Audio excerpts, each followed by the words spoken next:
Hello and welcome to 7 days of Halloween. Hi everyone, it's Monica and welcome back to 7 days of Halloween. Well, today we're going to do something really fun. And as I've been cleaning out my craft room, I actually found a die that I purchased, years ago, I think. It was from Lawn Fawns, and it's the Magic Picture Changer. So this isn't a new die, but I'm certainly going to play with it, and it's new to me. So initially, when I was kind of watching some videos on how people were actually using this die, it was a real cutesy kind of a die. So a lot of the Lawn Fawn stamps sets, as you know, probably are really, really cute, and that's just not my thing. So I decided to go ahead and go through my stamp sets and figure out what I could use for my scene. Now, originally I used the zombies. And I shared that stamp with you just a second ago. And as you saw, it was fine, but those images were just a little bit big. And I really wanted to have more of a scene. So as a digital creator and a crafter of digital products, I thought, you know what, I can find a scene that would work perfectly. And if I find an image that I can change the picture, I think it would be even better. So that's when I started kind of looking through some of my resources for digital images. And I found this really great graveyard and this witch. And it was the same artist. So I was able to actually use both the images in my set. So the first thing that I did is I went ahead and I cut out the two pieces that have the slides. And this actually is a really easy interactive card to put together. But the thing that I had to kind of play with is to figure out the exact paper weight that would work great. Because if you don't get this paper just right and positioned just right, then the paper or the picture changer can actually get caught up when you're using the mechanism. And that's why you saw so many examples in the beginning of the video. You saw the one with the stamp set, and I was able to use heavier cardstock when I actually stamped on my images and painted them up. But as I indicated, some of my stamps were just a little bit too big to fit into that little picture frame. So then I went to some thinner cardstock because I like printing my digital images on thinner cardstock. I have this special paper that I use that prints out perfectly. But again, it's a really thinner cardstock, and my concern was that the paper would be just too thin and it wouldn't hold itself into the little slots that I'm going to share with you in a minute. Then I printed on some photo paper. And the photo paper came out really great. It was a little bit heavier, and I found just that little bit of weight worked really well.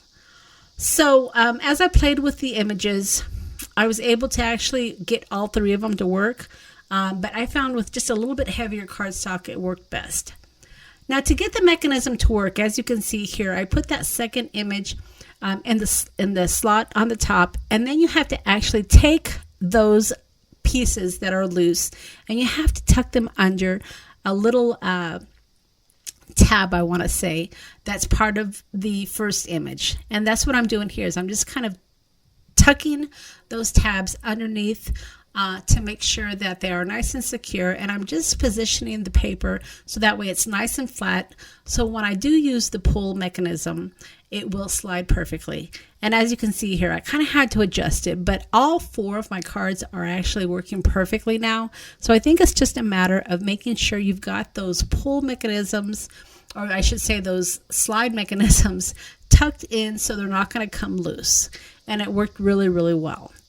All right, so once I got my mechanism to work, then I went ahead and I die cut the tab and I added a little bit of glue. And what's great about this tab is once you have it in place and you have it the tab down, then it will position your picture, your first picture, perfectly, and it will be perfectly aligned.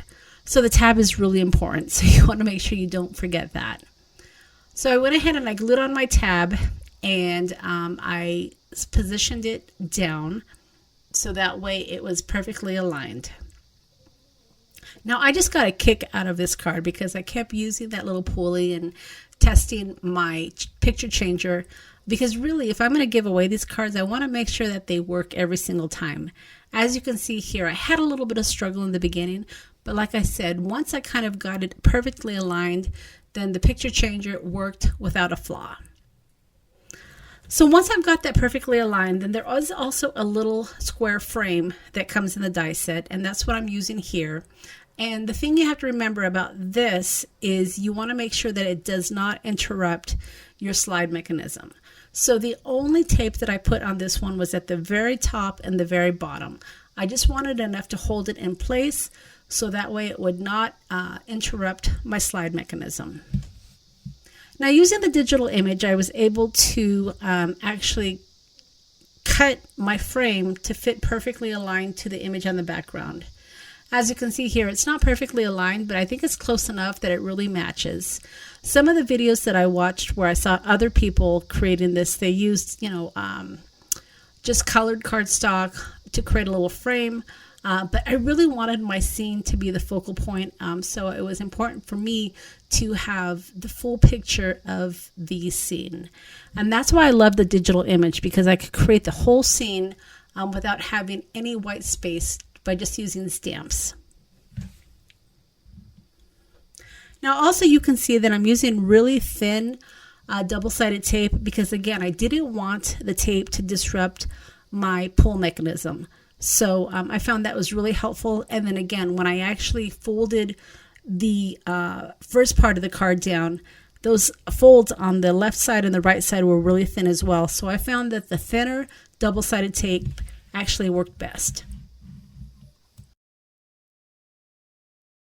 Now, once I had the little pulley tab in place and my little frame attached to the fronts, then it was time to kind of assemble the card. And this was really easy. I just found some of that designer paper that I created that pulley with, and I mounted my picture onto the black cardstock. Now, the paper that I used was shiny, and it was great because, like I said, I ended up printing on some photo paper that is also a little bit shiny, and I thought the combination of both the image and the background paper being a little bit shiny worked perfectly. Now, always, I don't like to have my white edges showing, so right here I'm using some walnut stain just to add some ink to the white edges and just to finish off the edge part of the designer paper so that it didn't have any of those white spotches. And then here I'm just adding some glue to my background, and I'm going to go ahead and glue it to my black paper. Now, when I glue this down, I made sure that the tab was just a little bit above the background paper because I didn't want it to get caught up. And ultimately what I found, once I actually adhered it to the white cardstock, I kind of tilted the tab a little bit forward so that way when you are pulling and pushing it down, it doesn't get caught up on any of the paper. And ultimately, I just really loved this card. I can't believe that I waited so long to play with this little die set.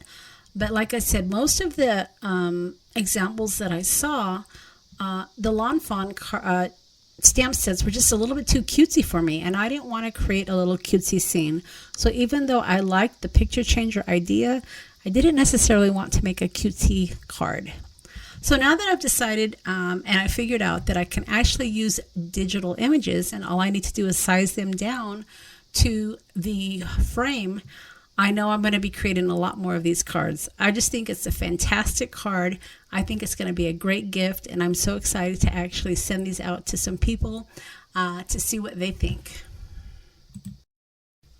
Now, as finishing touches, I did add some of my word chips, and these are word chips that I actually created in my studio. I created them with Photoshop, so I'm able to recreate these word chips over and over again, because one thing that I hated about actually buying these word chips is once you used your word chip, it was gone.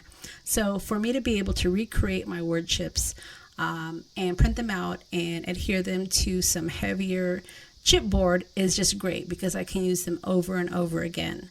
And what I love about Photoshop is I can create whatever sentiment I want. On this particular one, which turned out to be my favorite, I added 2 word chips. I put the toil and trouble at the bottom, and then as you can see, after I mount this to my white cardstock, I am going to put the beware sign on top. And I just love how this card turned out. I think it's my favorite so far in the series. And you'll have to let me know in the comments what you think as well. So that's it. So I think the moral of the story here is don't let your die set sit around. I mean, this die set was sitting in my drawer forever, and I didn't actually re-find it until I started destashing some of my craft supplies and some of my dies that I don't use anymore, and I found this in my stack. And even though I hadn't used it, there was no way I was going to destash it because I just love the concept of the picture changer.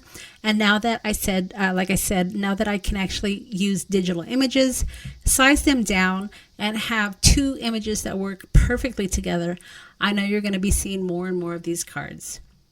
So as always, I will leave links to everything that I used in the description box below. And if you've enjoyed my video, I would sure appreciate a thumbs up. All right, everybody, I hope to see you tomorrow, and let me know in the comments what you think of this card. I just think it's fabulous, and I hope you do as well. All right, everybody, thanks so much for stopping by, and we'll see you again next time.